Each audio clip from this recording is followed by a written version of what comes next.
Құран ескертулері.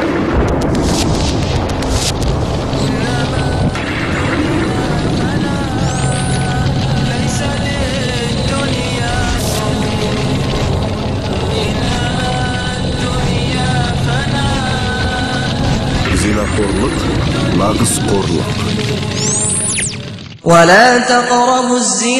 Зинаға жоламаңдар, өйткені ол анық арсыздық және жаман жол.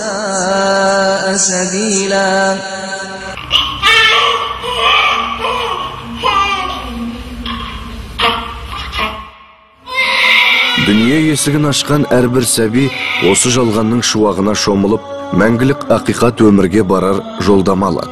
Ең алғашқы сөздер, алғашқы қадамдар, ең алғашқы мектеп, әліппе, барлығы ұлы бастауларға шақырады. Алайда орта жолда адасу кімнің кінәсі?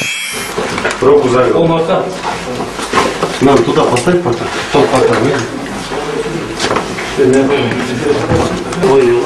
Почему дверь не открывали? А? В данной гостинице чем занимаетесь? Что вы здесь делаете? Проституцией? Проституцией занимаетесь? Сколько вы уже занимаетесь? Ну, уже полгода. Жезөкшелік бұл қоғамдағы азғындықтың шегінен шыққандығын көрсететін зинақорлықтың бір көрінісі.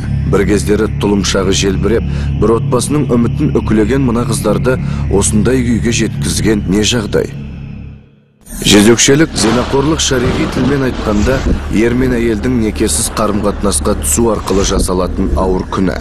Ал оның зардабы бүкіл бір қауымның жойылып кетуіне дейін апарады.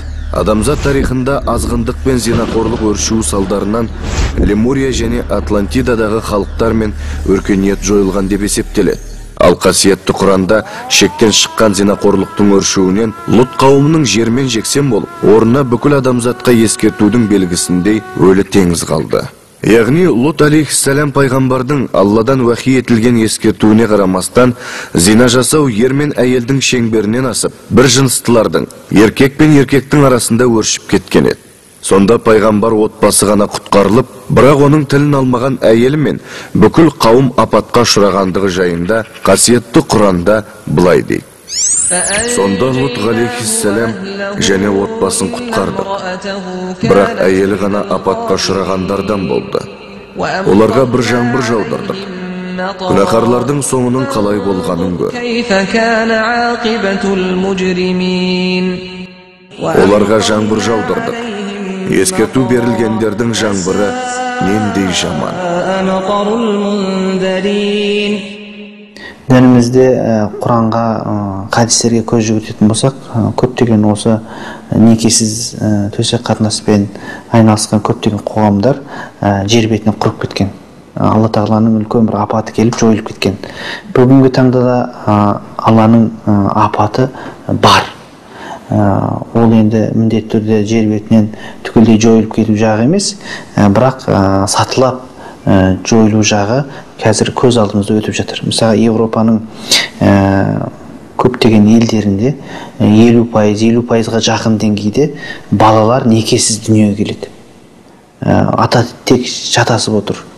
Басын тік ұстап, менің әкем мынау деп айта алмайды көптеген балалар.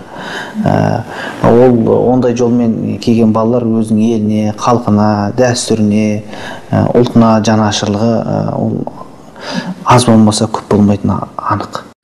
Расында зинақорлық жайлаған қоғамда ұрпақтың өзі азғындап, өз-өзінен құрып кету қаупі мол. Ондай нәубеттің ызғары әр шаңырақтың терезесін ұрмайтынына ешкімде кепілдік бере алмайды.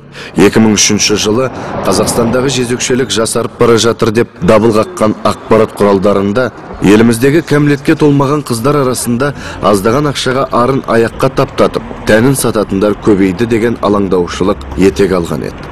Жыныстық және репродуктивті денсаулық жөніндегі қазақстандық қауымдастық мәліметі бойынша жыныстық байланысқа түскен әрбір жасөспірімнің екіншісі мерез ауруына шалдығып үлгерген.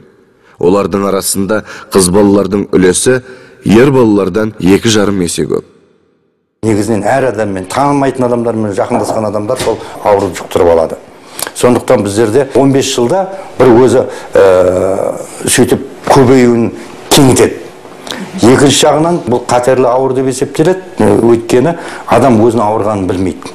Әбден асқынып, іштегі ағзалары зақымданғанша ауырды ма, ауырмады ма білмейді. Бұл ауру тек қана жаңағыдай бөтен емдеу мекемелеріне барады, емханаларға барады, бөтен жерге барады, немесе бізге келеді.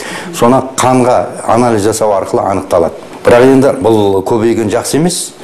Әсіресе осы биылғы мына өткен жылдың қорытындысымен қараған кезде әйелдер арасында көп. Сосын әйелдерде ол жаңа некеде тұрмайтын әйелдердің арасында көп. Біздер соның бәрін өзін талдау жасаймыз. Сосын негізінен мына жас әйелдердің арасында. 18 бен 39 жас 75-80% соны құрайды. Бүкіл ауырған адамдардың ішінен. Асы ВИЧ жұқтырған адамдардың 76% ол еш жерде жұмыс істемейтін адамдар болып табылады. Одан кейін біздің қаламызда 22 студент жаңағы жоғарғы немесе орта оқу орындарының студенттері анықталған. Және бүгінгі күнде мектеп жасындағы бір бала бар қаламызда. Жұмыс істейтін адамдар 7,2%-ды құрайды. Берілу жылдары бойынша айтатын болсақ, онда бірінші оқиғаларынан бастап бізде есірткі тұтыну кезінде жұқтыру алғашқы орындарда болған. Бірақ қазіргі таңда кейінгі 3 жылдың ішінде жыныстық жолдың үлесі жоғарылап жатыр. Әбден ауруға шалдығып, ластанған жатырда пайда болған сәбидің ахуалы қандай болатынын өзіңіз бағамдаңыз. Осы хабарды жасау барысында емдеу орындарында мерезге шалдыққанын біліп, жасанды түсік жасатуға келген қыз-келіншектердің бірнешеуін де кездестірдік. Олар бар бәле күйеуінен келгендіктен, жақын туыстарының алдында жарының жамандығын жасыру үшін ішіне біткен шарананың да ауру болатынына күмән келтірместен, одан бірден бас тартуға бел буған. Бұл жұқпалы аурудың бір жаман жері жаңағыдай мына семья жағдайына ықпалын тигізеді. Өйткені ол ауру анықтағаннан кейін оның семьясын міндетті түрде біз тексеруіміз керек. Жақындасқан әйелін, бала шағаларын, үйінде бірге тұрмыс қатынаста болған адамдардың бәрі тексеруіміз керек. Сонан кейін білінеді. Сосын еркегі әйеліне күмәнмен қарап, ажырасуға дейін де баратындар болады. Тұрмыстық қатынаста, қол алысқанда, сүйіскенде, бір ыстан тамақ ішкенде дедім ғой. Ол жағдайлардың өзінде де бұл аурудың қоздырғыш микробы теріге, егер тері жарақаттанбаған болса, кіре алмайды теріге. Терінің кішкентай ғана жарақаттанған, сызып кеткен бір жара болса, сол арқылы микроб кіреді. Қазір еліміздің қай емдеу орнына бас сұқсаңыз да, жыныстық қатынас арқылы жұғатын аурулардың өршігенін айтып дабыл қағады. Ең сорақысы, жыл өткен сайын ондай жұқпалы аурулардың жаңа түрі анықталуда. Бірақ олардың ең қауіптісі ВИЧ, яғни СПИД індеті. 20 ғасыр обасы атанған бұл індет Қазақстанда ең алғаш 1987 жылы тіркелген. Содан бері бұл індеттен 800-де адам көз жұмса, қазір еліміз бойынша бұл вирусты 10 мыңнан аса адамның жұқтырғандығы жөнінде мәлімет бар. Мамандардың айтуынша соңғы кезде ВИЧ індеті зинақорлық арқылы тарауы 30%-ға көбейген. Індет әсіресе Алматы қаласында асқынып тұр.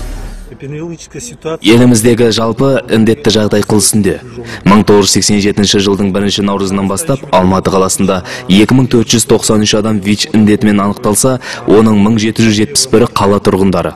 2009 жылдың 2 айында ВИЧ індетін жұқтырған 71 науқасты анықтасақ, оның 49-і Алматы қаласынан. Тұрмыстық жағдай, нашақорлық, ине арқылы да тарайтын бұл жұқпалы індет елімізде бейберекет жыныстық қатынас салдарынан тез тарауда. Тек осы 2010 жылдың 3 айының ішінде қала бойынша ресми түрде 83 адам тіркелген болатын. Енді қай жас тобы осал деп айтатын болсақ, ол негізінен 15-39 жас аралығындағы адамдар. Барлық ақтығы жұқтырған адамдардың ішінен алып қарайтын болсақ, осы 15-39 жас аралығы